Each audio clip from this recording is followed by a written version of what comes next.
begin the story, let us know where you're watching from by leaving a comment below. If you enjoy this video, don't forget to like and subscribe. Have a wonderful day. Enjoy the story. Lena rushed to her job interview, her heart pounding. In one hand, she held a crumpled resume, in the other, a bag of food. Her hair was hastily tied back, and her quick steps showed just how important this day was. She decided to take a shortcut through a narrow alley. The wet papers on the ground made it slippery, and then, in the blink of an eye, everything went wrong. She slipped, the bag flew out of her hand, rice and chicken scattered in the air, and she hit the ground. "Oh great," Lena muttered, sitting there, staring at her spilled lunch as if she had lost something far more valuable than food. "Are you hurt?" The voice came from where she least expected, from behind a stack of boxes in the corner of the alley. A man appeared, clearly homeless, with messy hair, an unshaven face, and worn-out clothes. But something about him was different.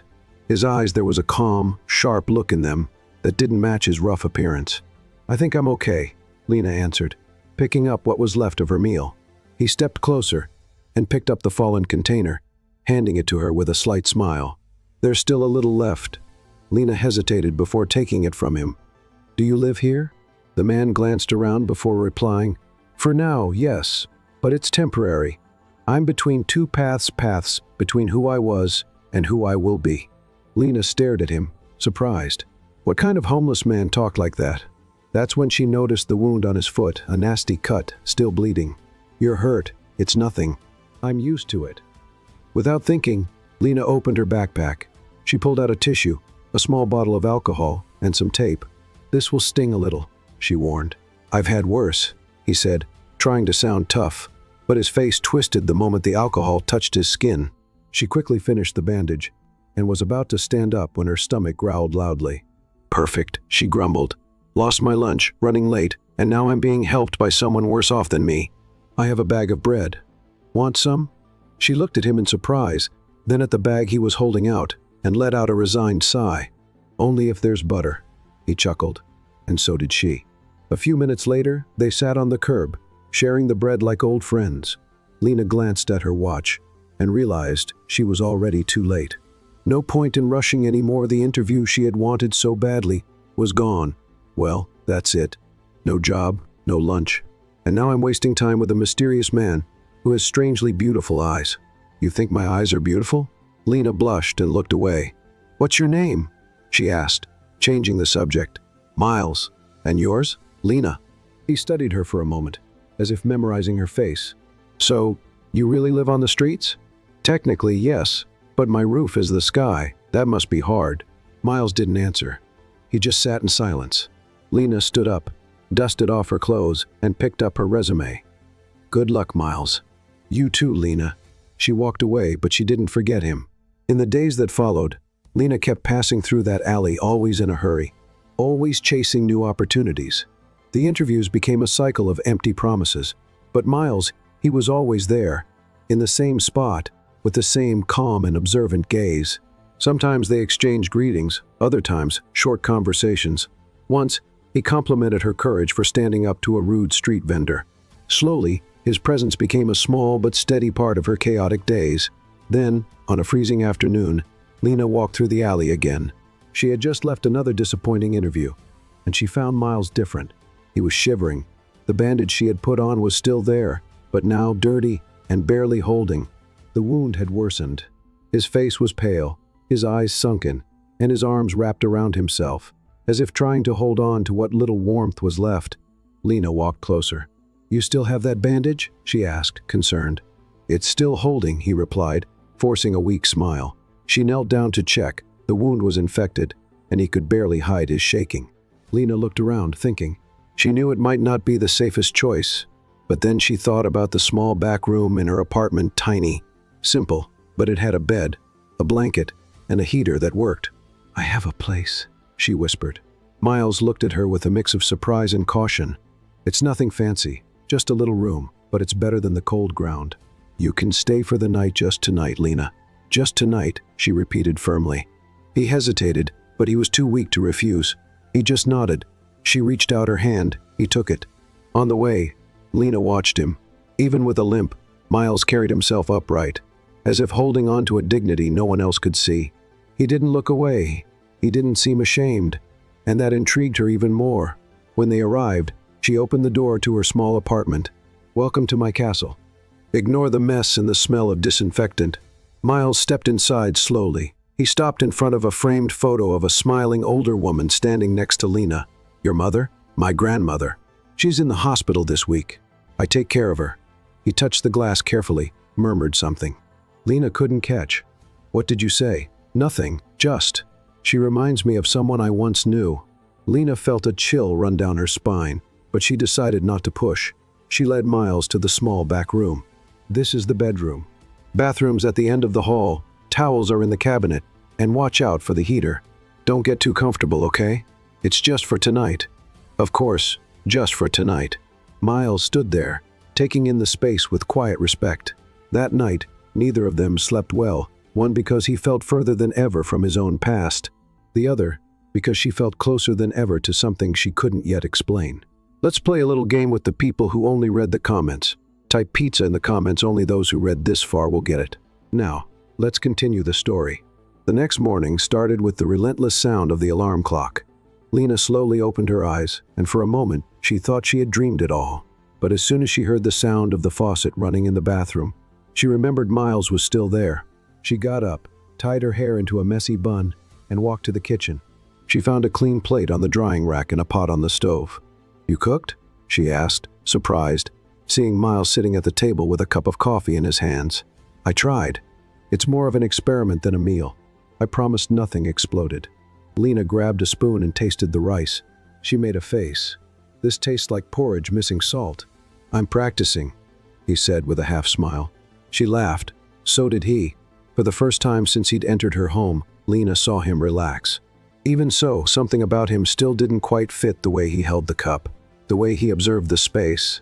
He wasn't just some ordinary guy. "You look more put together today." "Sleeping under a roof works wonders," he replied without looking at her. Lena nodded, poured herself some coffee, and sat across from him. "I have to leave soon, 2 deliveries, and a job interview today. Can I stay another day?" She thought for a second. Their deal was for just one night, but he didn't seem like trouble. "All right, but no snooping through my stuff and no more cooking experiments. I promise no more salty porridge."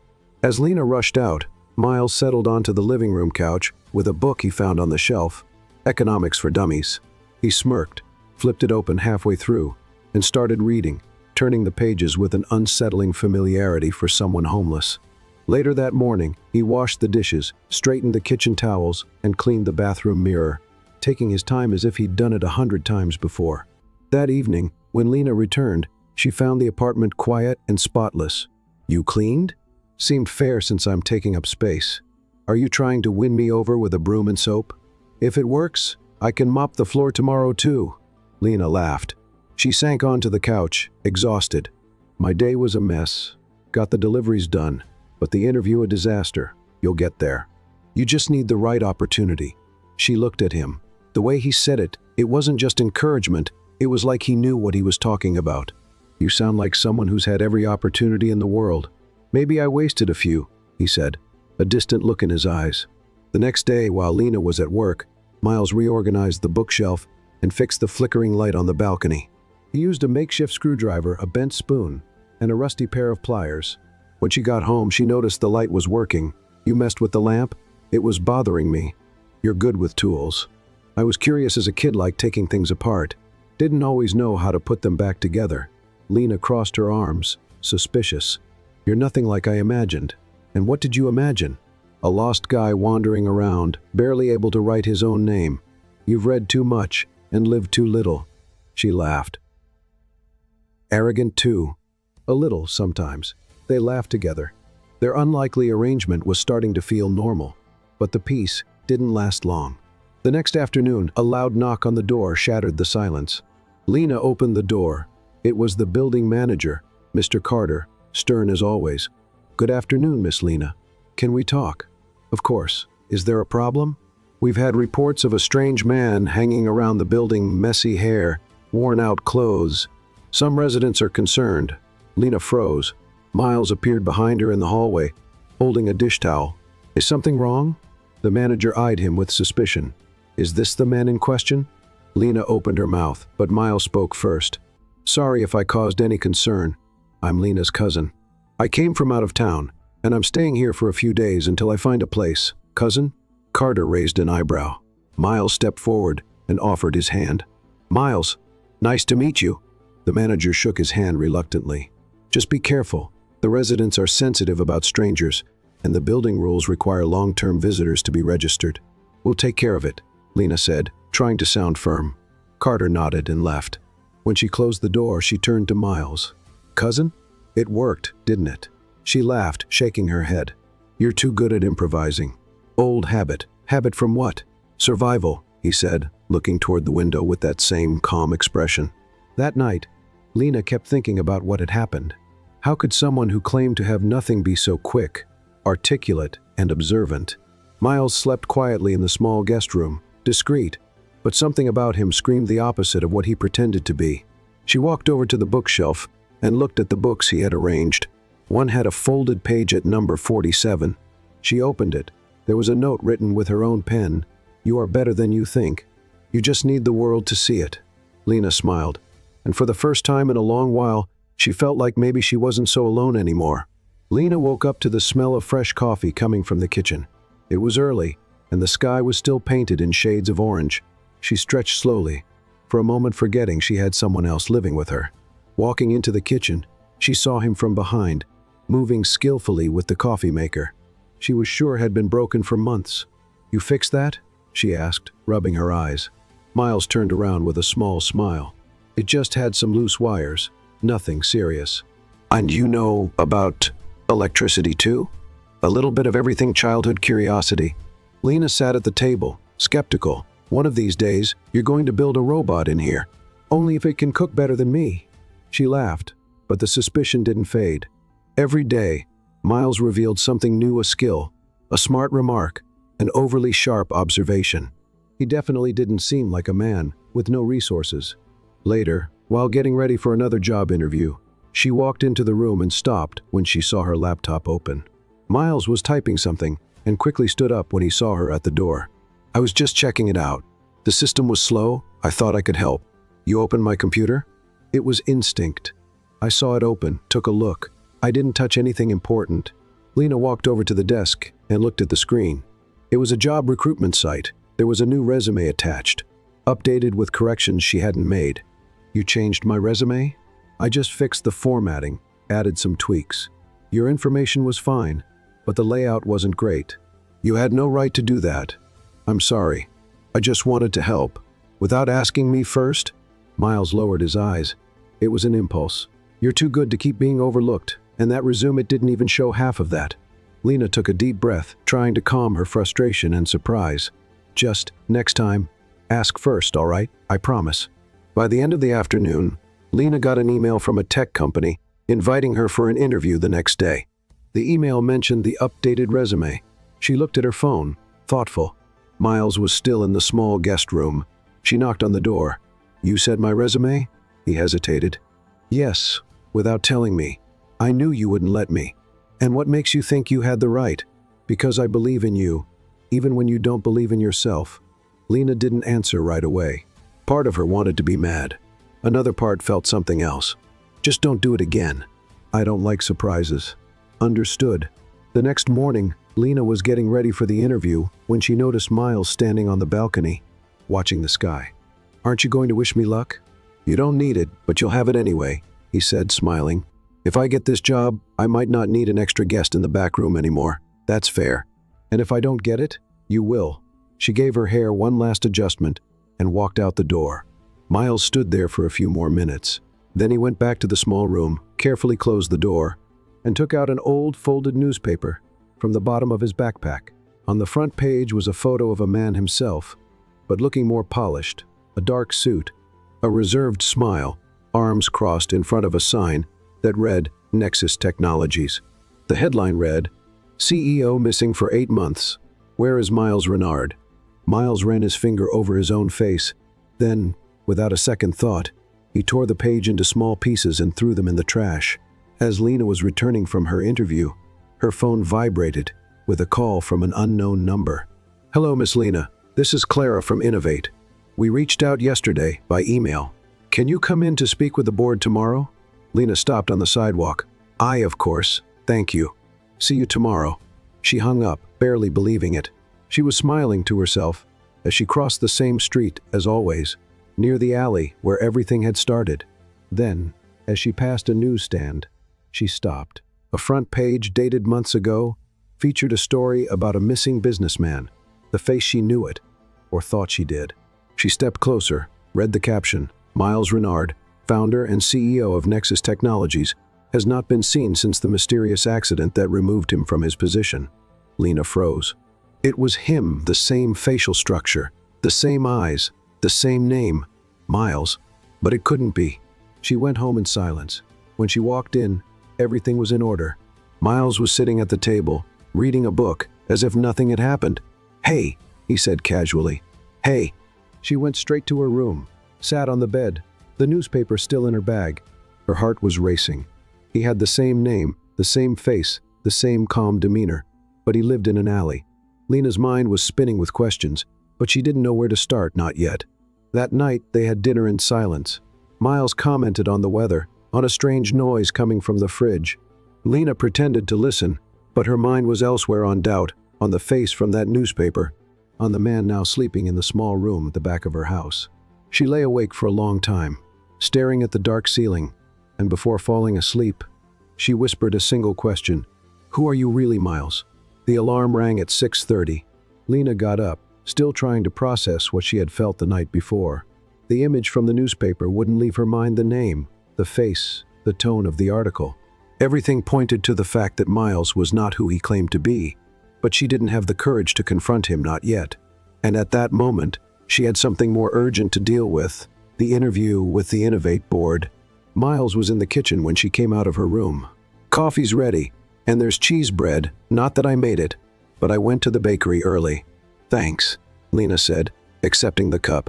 She watched him as she drank her coffee. He seemed calm, normal, but now she saw things differently, the way he moved around the house, how he observed everything. He was too discreet, and at the same time, he seemed to know exactly what to do in every situation. Heading out? He asked. I have that meeting at Innovate. Nervous? A little. You'll do great. She nodded, then hesitated. And you? Going out today? Miles smiled. Thought I'd walk around the neighborhood, just to stretch my legs, huh? She finished her coffee and stood up. See you later. Good luck, Lena. As soon as she left, Miles walked to the window and waited. He counted to 40 in his head. Then he grabbed a backpack hidden in the small room, changed his shirt, put on a dark cap, and slipped out through the back of the building. The Nexus Technologies headquarters was just over an hour away. Miles avoided buses and the subway. He walked through the streets, changed routes twice, and entered a cafe near the company to observe the surroundings. He didn't want to be recognized, not yet. He had spent months in hiding, and everything pointed to the fact that Ethan had taken control of the company with ease. Miles needed to know what was happening before revealing himself. He waited until rush hour passed. Only then did he approach the main building. The ID badge he had kept since the accident was still in his backpack, but he knew it wouldn't work anymore. He entered through the side reception, using the service elevator. A former employee, now working in maintenance, recognized him. Mr. Miles, just for today. I need to take a look at things. Can you help me? Of course. It's good to see you again. Miles walked through the hallways like a ghost. Most of the new employees had no idea who he was. When he reached the executive floor, he stood still in front of the glass door that once led to his office. Now, a new nameplate read, Ethan Bryce, Chief Executive Officer. Miles took a deep breath and stepped into the meeting room next door. Connecting an old laptop to the internal system, he typed in his old password. It worked. Reports started appearing, contracts, meetings, transactions. And there it was, the plan to sell part of Nexus to a shell company based overseas. Ethan was dismantling the company from the inside, slowly but systematically.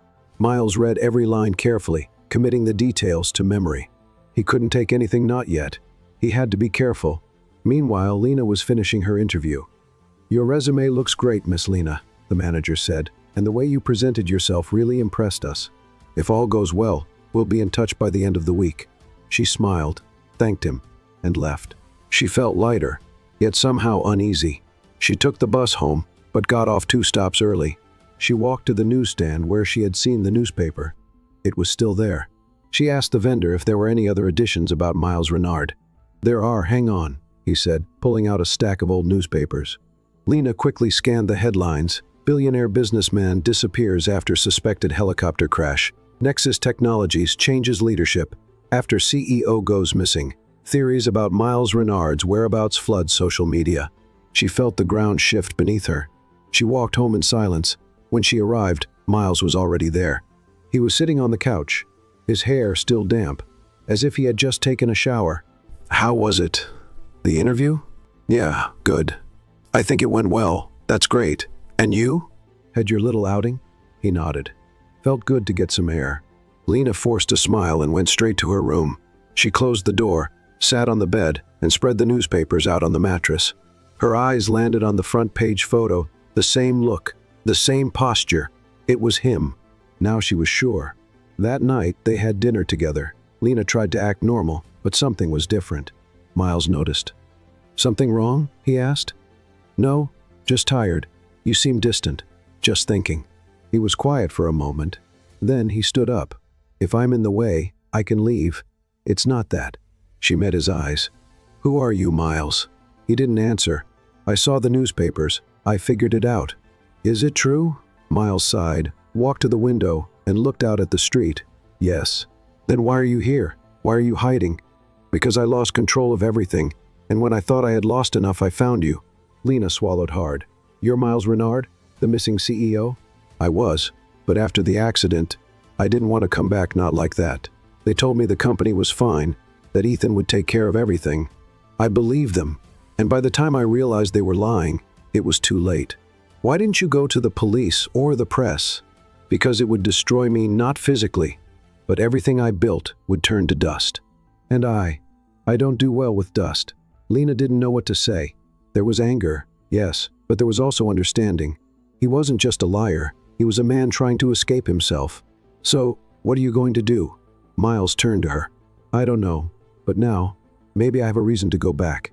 She felt her heart race, but she didn't respond. She just got up and went to her room. Miles stayed in the living room alone, looking at the photo of Lena's grandmother, thinking about how fate could be cruel and fair at the same time. The following week started off busy for Lena. While she was still waiting for a response from Innovate, she kept taking small jobs whenever she could. She worked as a waitress at events on weekends, delivered packages in her spare time, and sometimes typed resumes for neighbors for a little extra cash. On Friday morning, she received a message from a co-worker's number. "Party tonight. A tech company event, a big one. Are you in?" Lena didn't think twice. She replied, "Yes." She didn't know it yet, but that invitation would change everything. That night, Lena arrived at the event venue, a luxurious hotel with a mirrored facade and a lobby that sparkled like a grand ballroom. The decor was elegant, the kind of place she would never visit by choice. She was given a standard uniform and directed to the main hall. "Don't talk to guests unless necessary. And smile," the coordinator said hurriedly, handing out trays of glasses. Lena took a deep breath and stepped inside. The hall was enormous. Screens displayed animated charts. Corporate presentations were projected on the walls, and in one corner, an orchestra played softly. She walked among the guests, balancing a tray of champagne, trying to keep her posture steady. Then she saw something that made her stop. Miles, in a suit, clean-shaven, standing tall. He was talking to a group of well-dressed men, gesturing with the confidence of someone who knew exactly where he belonged. Lena felt her breath catch. For a moment, he didn't see her, or he pretended not to. She quickly stepped aside and moved into a hallway, her heart pounding. "Why is he here?" she thought. "How does no one recognize him? Or do they?" She looked again. Miles was laughing with an older executive, both holding glasses. He was wearing a name tag with a different name, Mason Adler. She closed her eyes for a moment. This was too real. In the back room used by event staff, Lena tried to calm herself. She took her phone out to send a message to a coworker, but just as the coordinator called her away, she left it on the counter. Minutes later, when she returned, the phone was gone. She searched everywhere, asked the other staff members nothing. She rushed out of the break room. and started looking around the event. She tried to remember where she could have left it. She stopped near the entrance, watching the flow of people coming and going. That's when she saw Miles, or rather, Mason, slipping quietly through a side door. Something in his jacket pocket caught her eye, a metallic edge, like a phone. Lena didn't have time to confront him. He disappeared down the hallways. That night, she went home without her phone, without answers, and with a storm of questions swirling in her mind. Miles hadn't come back yet, and when he did, it was already past midnight. He entered quietly, without turning on the lights. He thought Lena was asleep, but she was sitting in the living room, waiting. "Where were you?" she asked, straight to the point. He paused for a second. "I went for a walk. At a 5-star hotel, wearing a suit and a fake name tag." Miles stayed calm. "I had to be there. Stealing a phone was part of the plan too. I didn't steal it." He pulled the phone from his pocket. "Her phone. I found it in the hall, near the buffet. I was going to leave it at the front desk, but I changed my mind." "Changed your mind about returning it, or about keeping up your lies?" He handed her the phone. "Here it is, battery full, nothing touched." "You were pretending to be someone else," she accused. It was the only way to get in and hear what Ethan was planning. Lena stood up, furious. "So that's it? You lied, sneaked in, and made me look like a fool in front of everyone? I never meant to expose you, but you did. I needed information. And what did you find out?" Miles hesitated. Then he spoke. "Ethan is planning to sell Nexus through a merger with a fake company. The deal will be cleaned up on paper, and the real company will be dismantled from the inside. He's using my name on old contracts that haven't been deactivated yet. Then why don't you report him? Because I don't have all the proof yet, and if I push too soon, he might come out looking like the victim." Lena paced back and forth. You're someone I don't even know, Miles." And I thought, her voice cracked, "I thought I could trust you." "You can I? I saw you at that event. You were someone else. You looked at those people like you belonged in their world, and then you come back here to my couch, to my food, and pretend you're still the guy from the alley." "I'm not pretending. I'm both the man who messed up and the man trying to make things right."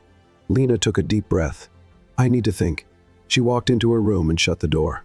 Miles stood there in the dark, still holding the phone. The next morning, Lena woke up with her mind in turmoil. She got up, made coffee, but didn't call Miles. He was already up, dressed, ready to leave. "I'll be gone for a few days," he said, standing at the door. "Running away again? I'm finishing what I started. Alone? For now, yes. What if I'm not here when you get back?" Miles gave a sad smile. "It would still be worth it." He walked out, and for the first time, Lena felt that maybe this was the end.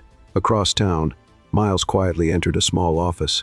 He met an old contact, someone who owed him favors and didn't ask many questions. "I need access to Nexus's digital files, old backups, legal department, transaction records, contracts signed in the last 6 months. What are you planning to do? Make Ethan trip over his own plan?" As he spoke, Miles felt the weight of everything he had been through. This wasn't about the company anymore. It was about truth, about justice, and most of all, about facing Lena without more half-truths. 2 days later, Lena received an envelope at home, no sender. Inside was her phone, now with a new folder saved in the gallery, Nexus Truth. She opened the files, spreadsheets, recordings, copies of emails, everything. Along with it, a simple typed note. "I couldn't stay, but I never really left, MM." Lena pressed the phone to her chest, and for the first time in days, she knew exactly what she had to do. It was Sunday. The coffee on the kitchen table had gone cold, but Lena hadn't taken a single sip. Her phone was in her hands, the folder from Miles still open. Every document she read made things clearer and more dangerous. Ethan was tearing Nexus apart from the inside, like an old toy. The records left no doubt, contracts signed in Miles's name, transactions to shell companies, massive asset transfers. And yet, it wasn't enough for a public scandal. Ethan was careful. He left calculated gaps, documents with digital signatures that seemed legitimate, and used frontmen to cover the real name. Lena knew this was just the tip of the iceberg, and now she was in too deep to pretend otherwise. She closed her eyes, took a deep breath, and typed a short message. "We need to talk. Today. Wherever you are." No immediate response. Time felt slower when silence was the only thing between her and the truth. Miles got the message while analyzing screenshots of an altered contract. He was in an old co-working space downtown, using a fake identity to access servers and store files in an encrypted system. When he saw Lena's message, he didn't think twice. He left immediately, without explaining anything to anyone. When he arrived, Lena was waiting at the building entrance. Her gaze was steady, but different. The anger was gone. What remained was resolve. "Come in," she simply said. Miles walked in silently. He wasn't a stranger to this narrow hallway anymore, but everything felt different now. He noticed Lena did too. Inside, she pointed to the couch. "Sit." He obeyed. "I saw everything, read the documents, watched the videos. You're right, Miles.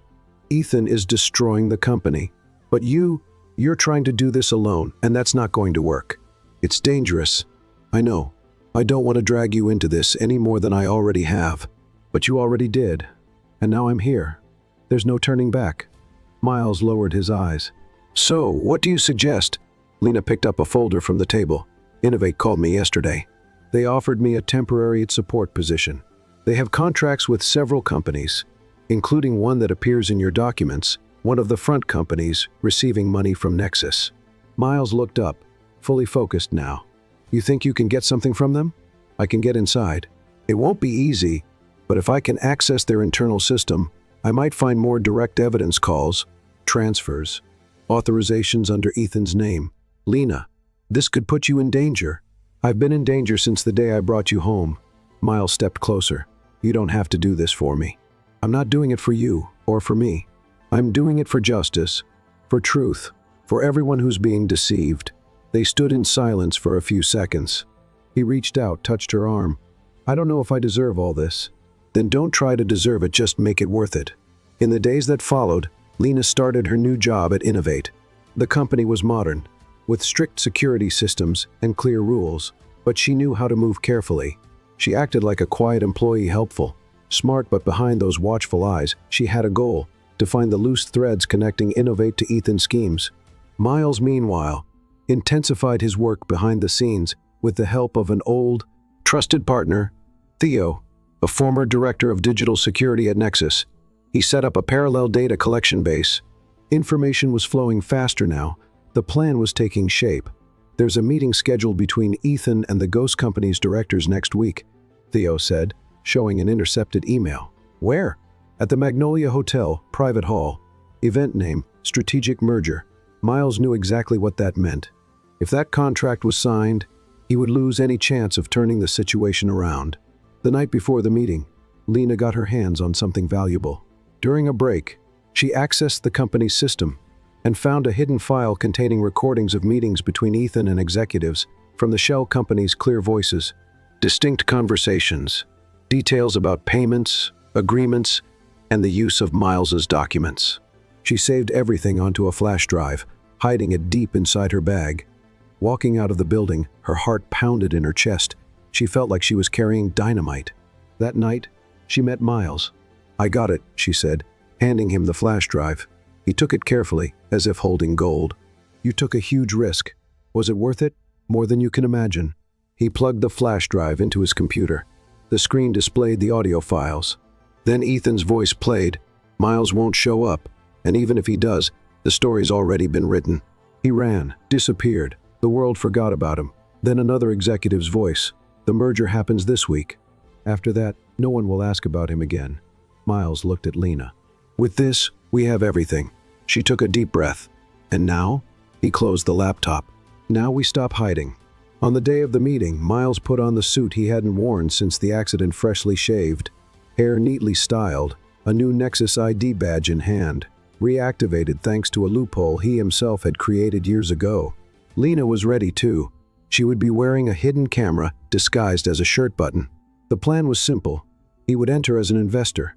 She, already scheduled to assist with meeting logistics, would blend in.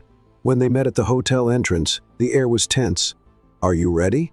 he asked. "Let's end this." The hall was packed with important people. Ethan hadn't arrived yet. The directors from the shell companies were seated around a large oval table. Lena moved among them, handing out materials, connecting cables, adjusting the projector, acting as if everything was normal. When Ethan finally walked in, silence filled the room, but it didn't last. "Gentlemen," he said, Today we take an important step forward, and for that, I have the pleasure of introducing a new partner, Mason Adler. Miles entered through the side door. The impact was instant. Eyes met. Someone whispered. One of the directors turned pale. Ethan froze. This can't be. Miles walked calmly to the front of the room. Good to see you again, Ethan. This is trespassing. You're impersonating someone else. No, I'm reclaiming who I am, Miles Renard, founder of Nexus, and the victim of a fraud that starts with you. Ethan tried to stay composed, but the looks around the room had changed. Miles pointed to Lena. Everything was recorded, every meeting, every call, every misstep. Lena activated the live broadcast. Screens around the hall displayed the audio files, the voices, the proof. Some tried to leave, others froze in place. Ethan fought back. This is fake, manipulated. But no one believed him. Miles pulled an envelope from his pocket. Court order freezing all assets linked to Nexus's shell companies, and Ethan, an arrest warrant signed this morning. Police officers entered from the side of the room. Ethan was handcuffed without a fight, but before being taken away, he looked at Miles. You think you've won? Not me, the truth. That night, Lena and Miles sat on her apartment balcony. Did you get what you wanted? She asked. Almost. He looked at her. There's still one thing left. What? Miles leaned in slowly, taking her hand. To win you back, not as a CEO, not as the guy from the alley, but as someone who finally understands what it means to trust. Lena smiled, squeezing his fingers. Then start. And at that moment, the game finally changed. Ethan's exposure was a relief, but not a liberation. The media covered the scandal. Miles's name was back in the headlines, now as the CEO who returned from the shadows. Investors were divided. Half celebrated his comeback. The other half feared instability. But for Miles, none of that mattered more than the uncomfortable silence between him and Lena in the past few days. She avoided questions. He avoided answers. That night, they sat across from each other at the dinner table. Lena's plate remained untouched. Do you still think you did the right thing? She asked without lifting her eyes. Miles took a moment before answering. I did what had to be done, even knowing that now everything revolves around you again. He sighed. Do you think I enjoy this? I don't know what you enjoy anymore, Miles. I don't even know if I know you. That hurt more than he was willing to admit. I'm the same man you found in that alley. No, you're not. The man I found gave me food when he had nothing. The man sitting here hides things from me, calculates, acts like the world is a chessboard, because now it is. And where do I fit into this game? He didn't answer. If there was an answer, it wasn't simple. The next day, Lena went to Nexus for the first time since the scandal. Miles had asked her to accompany him to a board meeting where he would present the company's restructuring plan. She stepped into the towering building, her eyes scanning everything. The receptionist recognized her and whispered something to the security guard. Lena pretended not to notice. In the elevator, Miles adjusted his tie. Lena watched him in the polished steel reflection. Nervous? She asked. I've always been. She gave a faint smile, but the tension lingered. The meeting was brief. Miles presented his plans with confidence. He spoke of transparency, independent audits, revising contracts, and giving opportunities to young talent. Lena listened, but her mind was elsewhere. When they stepped out, she looked at him. You're very good at this. At what? Speaking well, convincing people. He understood what she was really saying. You think I'm manipulating you? I think you've gotten used to controlling everything, Miles. Silent, as Lena walked away to pick up her phone from the front desk, he headed back to his office. On the way, a security guard discreetly stopped him. Mr. Renard, a man was here last night. He left this with your name on it but didn't identify himself. It was a thin envelope, no return address. Miles opened it right there. Inside was just a single photo, Lena entering a building. A handwritten note read, How far is she with you? His stomach twisted. That night, he didn't come home. Lena spent hours staring at her phone, the door, the clock. Anxiety returned like an old enemy. When he finally arrived, it was past 2 in the morning. His eyes were red, his face exhausted. Where were you? I needed to think. About what? Everything about how all of this is affecting you. And you think disappearing helps? He sat on the couch. Someone sent me a threat, a photo of you. Her eyes widened. What? They're trying to plant doubt, make me suspicious of you. And did it work? No, but it made me realize how exposed we are. Lena sat beside him, closer than she intended. I'm not going anywhere, Miles. Unless you push me away. I would never do that. Then tell me everything, no more secrets. He hesitated. Then, as if lifting a weight off his shoulders, he spoke. I have a false identity. Mason Adler was a name I created years ago during a business trip to Dubai to close deals with investors who didn't trust young CEOs. I used that name to move around, sign documents, even open accounts. You have accounts that aren't in your name? I had, but everything was legalized when I came back. Still, the name remained like a shadow, and now someone is using it against me. Someone from inside, maybe. Lena stood up. You need to report this. Without proof, I can't. If I admit there was a false identity linked to me, they'll use it to ruin my credibility. Then find proof before they use it against you. He nodded. 2 days later, Lena received an anonymous envelope at the cafe where she used to work before taking freelance jobs at Innovate. Inside was a copy of a stock transfer document under the name Mason Adler. Miles's name was nowhere to be found, and a note, "Do you still believe you know him?" She went to Nexus that afternoon. She didn't call ahead. She waited for him to finish his last meeting and intercepted him in the parking lot. Is this yours? She handed him the envelope. Miles recognized it instantly. Who gave you this? It got to me the same way it got to you, Miles. This is part of what I told you. Someone is trying to break the trust between us. And is it working? Only if you let it. She crossed her arms. But why didn't you ever tell me about this past? About this other name? Because it was a mistake. I had buried a mistake I thought would never come back. You can't expect me to believe everything without questioning it, Miles. You disappeared for months, lied about who you were, snuck into parties with fake badges, and now there are documents with names I've never even heard before. I have the right to doubt you. He lowered his head. You're right. So, do we keep going or do we stop here? Miles stepped closer, hesitant. I don't want to lose you, but I also don't want you by my side, without knowing where you stand. Then show me everything tonight. That night, Miles took Lena to a small warehouse in the suburbs. There, he kept a personal archive of everything he had collected over the years, folders with old contracts, handwritten notes, recordings, even receipts for transactions that were never officially recorded. This is the part of my life I've been hiding, not because I wanted to deceive you, but because I was ashamed of it. Lena scanned the papers. All of this is yours? Yes, a part of my life no one knows about, just me. And now you. She looked at him for a moment. All the fear disappeared. You're not perfect, but at least now you're real. Miles smiled, relieved. This is the closest to the truth I can get. Then start here. From now on, no more secrets. Promise. I promise. Lena stepped forward and hugged him tightly. Without hesitation, he closed his eyes, and finally, he knew he didn't have to run anymore. But on the other side of the city, in a dimly lit office, a man watched everything unfold on a screen. They're together again, he said to no one in particular. The assistant behind him kept his eyes down. Should I move forward with the plan? Yes, but now more carefully. They're stronger, and that makes everything more dangerous. The man lit a cigarette, leaned back in his chair, and smiled. But don't worry, even the strongest alliances have invisible cracks. Lena woke up to a different kind of silence that morning. The apartment felt bigger, emptier. The kettle was still in its usual spot, but there was no scent of fresh coffee, no sound of Miles's footsteps coming from the small guest room. Instinctively, she got up and went there. The bed was made, the closet door was open, and on the pillow, an envelope with her name. She picked it up with trembling hands, sat on the edge of the bed, and read, Lena, by the time you open this letter, I'll be gone, not because I want to run from you, but because I know that staying is more dangerous than leaving. I know you'll say I should have let you choose, that I should have trusted you, and you'd be right. But this time, the choice is mine, and I choose to protect you. There is no place in the world where I am that you are not with me in thought. Not a single day goes by that I don't feel grateful for meeting you in that alley. You gave me more than shelter, you gave me direction.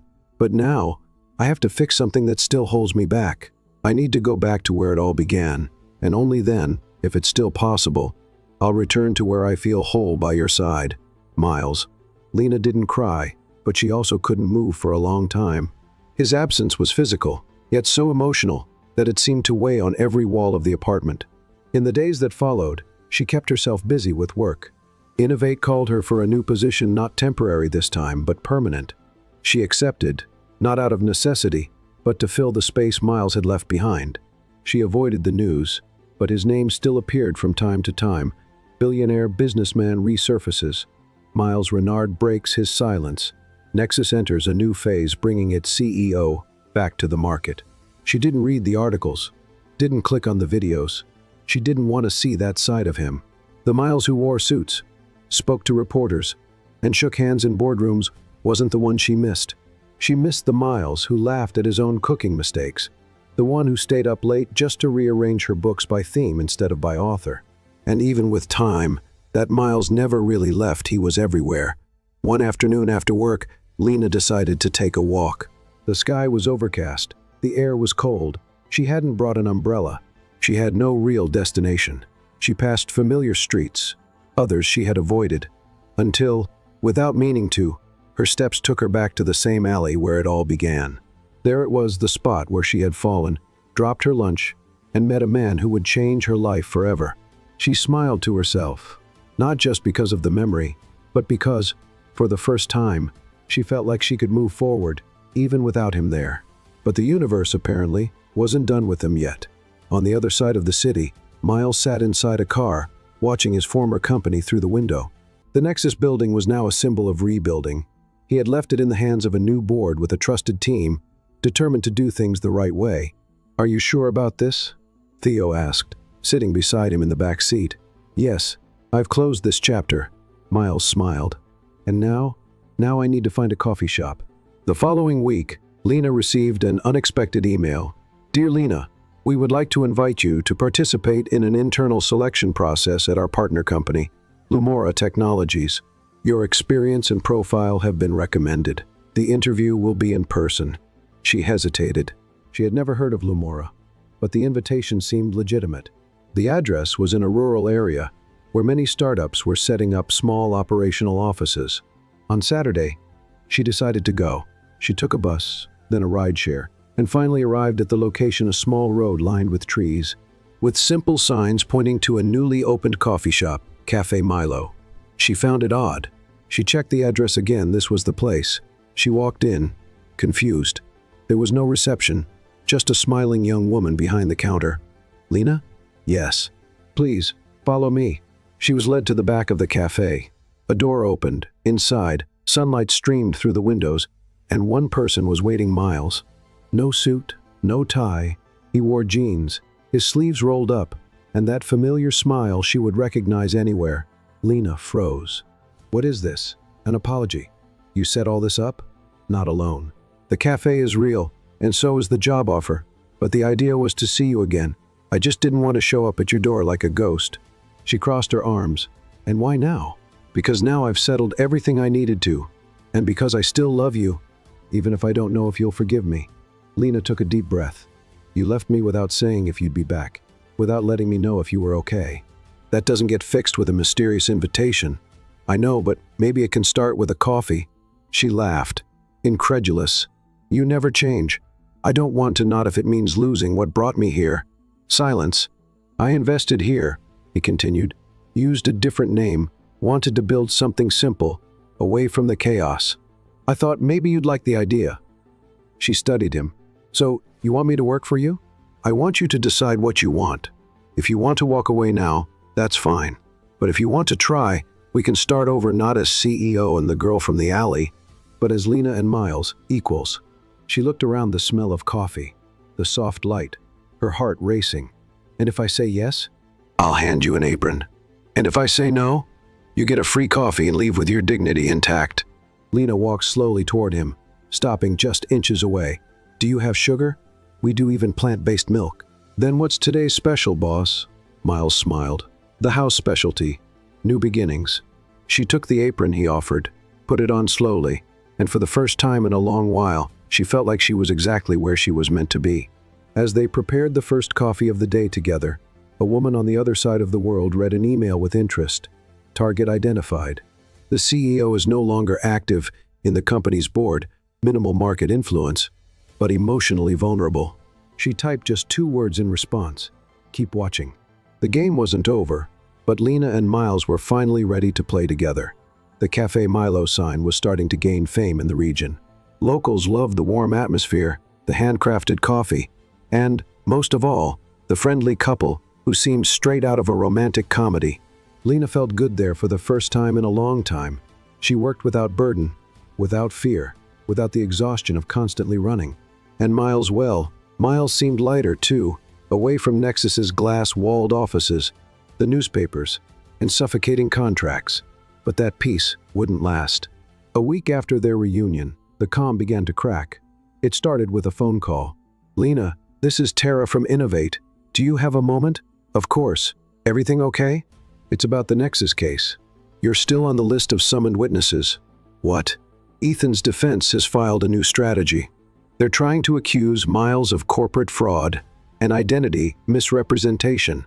You've been listed as a key figure from the time he was in hiding." Lena pressed a hand to her forehead. "But he was protecting himself. I know what he did, I helped." "Yes, but his defense team hasn't officially responded yet, and the prosecution wants to determine if you were used, manipulated, or complicit."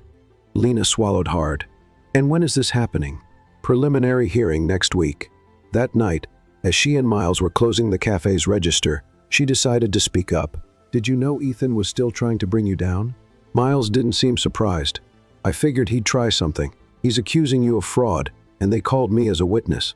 Miles dropped the coins on the counter. "Lena, I never wanted to drag you into this. I know, but now I'm in it, and I want to know, are you going to fight or run away again?" He looked at her. There was something different in his eyes, not fear, not doubt, but something that mixed exhaustion with determination. "I'm going to face it. Then start by telling the truth." "Which part?" "All of it." Miles sat down, took a deep breath, and began. "When I came back from Ethan's exposure, I thought staying away was enough. But as soon as the press found out I was alive, everything reignited. Investors pressured me, the board summoned me. I tried to refuse, but I realized that Nexus was still my responsibility." "So you came back as an interim?" "But I didn't tell anyone. I wanted to settle the pending contracts, hand over the company to trustworthy hands, and leave for good." "And you didn't tell me because?" "I knew you'd think I was doing it all over again, disappearing, controlling everything." Lena watched him in silence. "And do you still think you can live between two worlds?" "I just want one of them to be with you." The hearing came quickly. The courtroom was packed, even though it was just a preliminary session. Lena sat in the row reserved for witnesses, her hands clasped in her lap. Miles entered with his lawyer beside him. He wore a dark suit, his hair neatly combed, but his gaze was still the same. On the other side, Ethan looked thinner, but no less venomous. The judge opened the session. The prosecution laid out its arguments. Miles had used a false name, moved around in disguise, attended private events, and now he had to explain whether all of it was part of a dirty scheme or an act of survival. Then Lena was called. She walked to the stand with firm steps. The judge looked at her. "Miss Lena, what can you tell us about the time Mr. Miles was absent from the public eye?" She took a deep breath. "That he was trying to save his own life, and later, the company he built." "Did you know he was using a false identity?" "I found out later, but I understood why. He was betrayed, hunted, discredited, and even so, he chose to fix things, not to disappear, not to seek revenge." Ethan's lawyer stood up. "And at any point, did he coerce you, manipulate your decisions, convince you to help him in illegal acts?" "No. Everything I did was because I believed in him." "Do you still believe in him today?" Lena looked at Miles. He was watching her, as if that answer was more important than the verdict. "Yes, I do." By the end of the hearing, the judge hadn't ruled yet, but the tone was clear. Miles had acted outside formalities, but not outside justice. The evidence showed intent to protect, not to deceive. Outside the courtroom, journalists surrounded Lena. "Are you with him now? Is he really the man who disappeared? What is it like to be with someone with two identities?" She took a deep breath, smiled, and answered, "He has two names, but only one heart, and that is what matters." A few meters away, Miles heard her, and at that moment, he knew there was still hope for everything. The morning of the trial was gray. It wasn't raining, but the sky seemed to hold back tears, as if hesitating before a farewell. Miles was ready, or at least trying to appear so. He wore the same suit he had worn when he first took over Nexus, the one that always felt like a shield. Today, however, it weighed like old armor. Lena wasn't with him. Since the preliminary hearing, They had spoken little, and the night before, she had only said, "If you need me, you know where to find me." But now, she wasn't on the witness bench, she wasn't in the waiting room, and she hadn't answered the 2 calls he made before leaving home. Even so, Miles entered the courtroom with his head held high. On the other side of the room, Ethan looked confident. He had a new team of lawyers, hired at the last minute. He smiled slightly, like someone who still believed he had one last card to play. The judge started the session right on time. The first few hours were technical debates over legal terms, contractual responsibilities, and the thin line between caution and omission. Miles listened in silence. He didn't argue, he didn't gesture, he just waited. When he was called, he walked to the center of the room, stopped in front of the microphone, and spoke calmly. "During the time I was absent, my priority was to protect what was left of my company," he said. "And yes, I used a false name, entered events in disguise, acted outside the protocol, but every step I took was to prevent a bigger crime." The judge observed him closely. "Do you acknowledge that you violated corporate and legal regulations?" "I acknowledge that, but I asked the court to consider the context, the real risk, and the evidence that not only clarifies my intent, but also exposes the gravity of what was happening behind the scenes." The prosecution did not object. Ethan's defense tried to shift the focus, but the audio recordings, videos, and documents presented during the trial phase were undeniable. After a brief recess, the judge returned to deliver the verdict. The court acknowledges that Mr. Miles Renard acted outside legal parameters at certain moments, but his actions were driven by the need to protect both himself and his company. Considering the evidence presented, this court declares him not guilty of fraud and intentional identity manipulation. The courtroom murmured. For the first time, Ethan lost his smile. The judge continued, "However, it is recommended that Mr. Renard remain away from executive duties at Nexus for an indefinite period to ensure the company's institutional rebuilding on neutral grounds." Miles nodded. This was not a loss in a way. It was freedom. As he left the courtroom, reporters swarmed him, but Miles didn't speak. He was only looking for one face, Lena, but she wasn't there. 2 days passed. Miles couldn't focus on anything. The cafe remained closed. Every morning he returned there, as if that would somehow make her appear. On the 3rd morning, he found the counter clean, the plants watered, and one thing different, a letter placed on the coffee machine. He recognized the handwriting instantly. "Miles, first of all, congratulations. You did what many would have given up on, but I needed some time because watching you in that courtroom was hard, seeing the weight you still carry, seeing the world pulling you back in, even when all you want is to breathe. I love you, but I love myself too. And right now, I need to remember who I am without you around. Because for a long time, my life was about surviving, and now that I've learned to live, I want to do it for me. This isn't goodbye, but it is a pause. Sometimes a reunion is only beautiful because of the space in between. With love, Lena." Miles stood still for a long time. Then he made himself a cup of coffee, sat by the window, and looked at the small garden. They had started together. He didn't cry, but he let the silence fill every corner of what she had left behind. Months passed. Miles never returned to Nexus. Instead, he invested in small businesses, cafes, social projects focused on education. He chose a quieter, simpler life, but never a lonely one. Lena changed too. She opened a small bookstore in a quiet neighborhood, creating a cozy space for community reading. She worked less, smiled more, she was whole. They hadn't seen each other in all that time, but they thought about each other often. Then, on a spring morning, a letter arrived at Lena's shop. It was signed with only a single letter M, and it said, "I found a town where the trees bloom all year long, where the coffee never gets cold, and where there's an empty chair beside mine.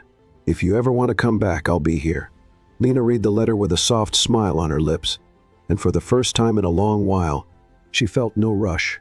She knew the reunion would come, but only when they were both ready to stay.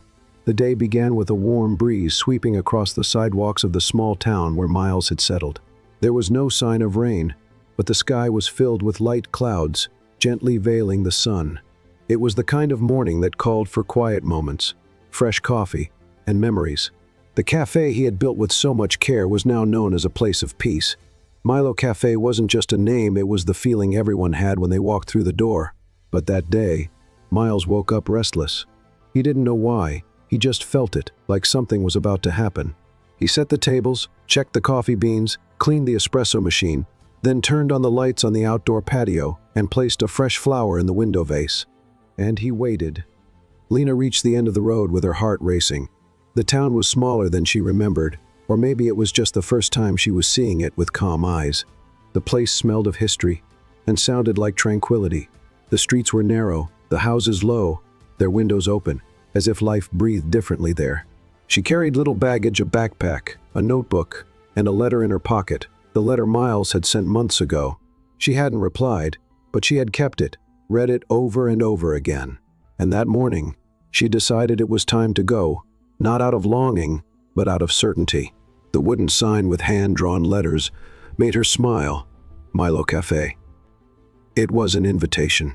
She pushed the door open slowly. The little bell rang. Miles appeared behind the counter. Their eyes met, and for a few seconds, neither of them spoke. They just looked at each other, as if confirming that time, no matter how cruel, hadn't erased what truly mattered. So he finally said, "You came. Took me too long?" "No, right on time." She walked to the counter. "You really did it, a coffee shop in the middle of nowhere. Sometimes we don't need much, just a place to call home. And did you find it?"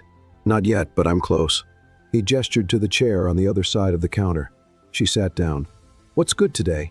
"The house coffee is still strong, and the neighbor makes fresh cheese bread." "Cheese bread?" She smiled. "You sure know how to win me over. I learned from the best teacher." Silence. She lowered her gaze for a moment. "I thought you wouldn't write to me. I thought so too. But you did. Because writing was the only way not to forget you, without seeming desperate." Lena laughed. "You were never desperate.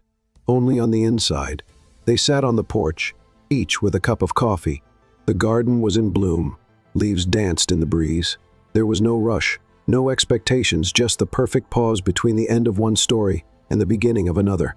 "The bookstore you opened is beautiful," he said. "I saw some pictures. Looks like it's more than just a shop, it's a place where people feel at home." That was the idea, a space where people could breathe freely. "And did you succeed?" "I'm still trying, as always." She looked at him. "You've changed, Miles. For the better? For the truth?" He nodded. "And you?" "I stopped running, stopped hiding. But I had to step away to understand who I was without you." "And did you?" "Yes. But now I also know who I am with you around." Miles set his cup down. "I don't know if I still have the right to ask for anything, but you're going to ask. If I asked you to stay, just for a few days, would you consider it?" She didn't answer right away. Then she smiled. "I packed enough clothes for a week. I can get you an apron. I already feel at home." In the days that followed, Lena helped at the register, the tables, and with customers. She reorganized the books on the small cafe shelf and created a section called Reading with Coffee, a selection of light, inspiring books. Miles watched it all, with quiet admiration.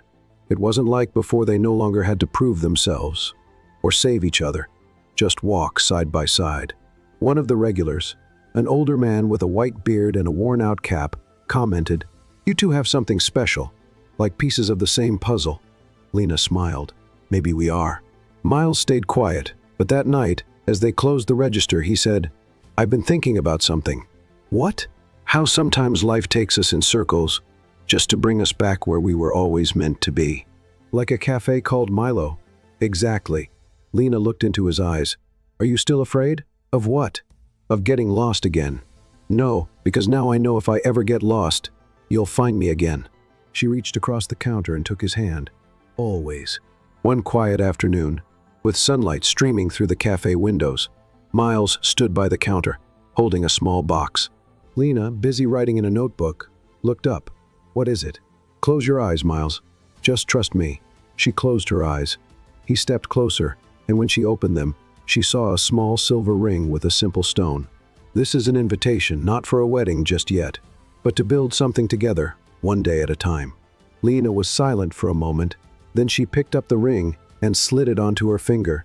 "It's light, as it should be." She smiled. "So, what's today's special, fiancé?" Miles laughed. "The same as always, new beginnings." And in that place, lost on the map but found by the heart, they started a new chapter, not with grand promises, but with honesty and warm coffee. That year, winter arrived gently. It wasn't the kind of cold that stung, but just enough to make people wear thick coats and seek warmth indoors. For customers at Milo Cafe, that meant spending more time there, curled up in armchairs near the bookshelves, holding their cups with both hands, as if the warmth of the coffee could also warm their souls. Miles and Lena stood behind the counter, like so many mornings before, but something felt different. The cafe was busier than usual, and the staff, now a team of 3 full-time employees, moved around with an energy that seemed to be hiding something. "What's going on here today?" Lena asked, watching the subtle rush. "Oh, nothing special, Luca," one of the baristas answered, trying not to smile. "Luca, you don't know how to lie." Miles walked out of the kitchen, holding a bouquet of sunflowers. Lena frowned. "Is this also nothing special? You'll see." He walked to the cafe door, which was open because of the mild weather, and placed the bouquet on a table on the porch. Then he held out his hand to Lena. "Come with me, Miles, just for 5 minutes." She followed him without resisting. As soon as she stepped outside, she saw something that took her breath away for a moment.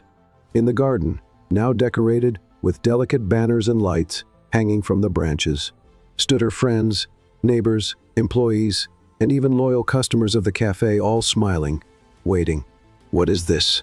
Miles looked at her, his eyes shining. "It's our day." "Our what?" Right there, on the still damp morning grass, he got down on one knee. "Lena, you were the most unexpected and perfect thing that ever happened to me. You showed up when I was nothing but ruins, and had the courage to rebuild me with patience. I don't want to live without you anymore.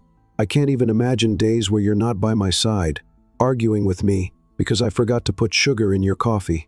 She laughed, tears welling in her eyes. "So, I ask you, with everything I have and everything I am, will you marry me?" She covered her mouth with her hand. "Are you serious? More than anything I've ever done in my life. And when is the wedding?" "Right now." Lena was speechless. Miles stood up and took her hands. "I know this is unexpected, but everything is ready simple, just like us. There's only one thing missing." "What?" "Your answer." She looked around the lights, the familiar faces, the garden they had nurtured together. Then she looked back at him. "I do." The guests applauded. Luca started playing a soft tune on his guitar.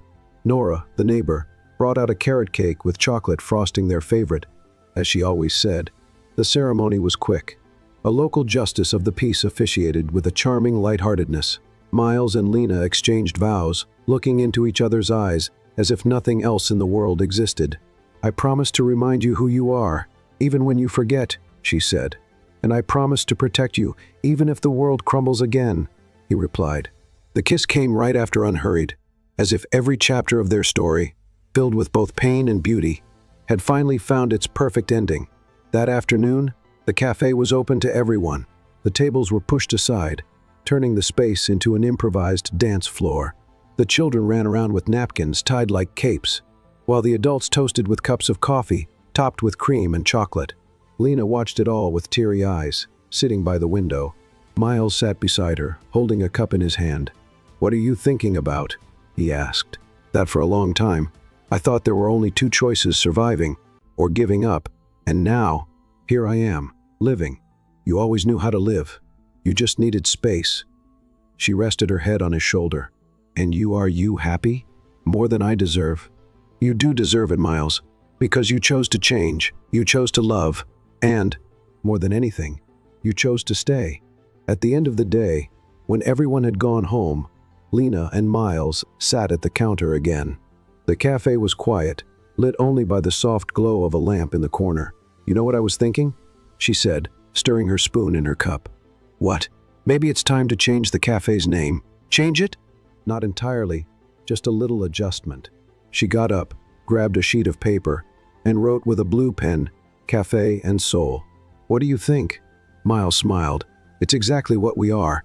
She placed the paper on the counter and said, "Tomorrow, we change the sign. Tomorrow is a great day to start over." A few weeks later, the cafe had its new name. Cafe and Soul became a small tourist attraction, drawing visitors who wanted to see the place where the missing CEO restarted his life with an ordinary woman who had the heart of a giant. But inside, they weren't a legend, they were just life. Miles made the coffee, Lena managed the books, and they loved each other effortlessly, like 2 people who understood that the real luxury in life is having someone to share the silence with. What did you think of Lena and Miles's story? On a scale from 0 to 10, how would you rate this story?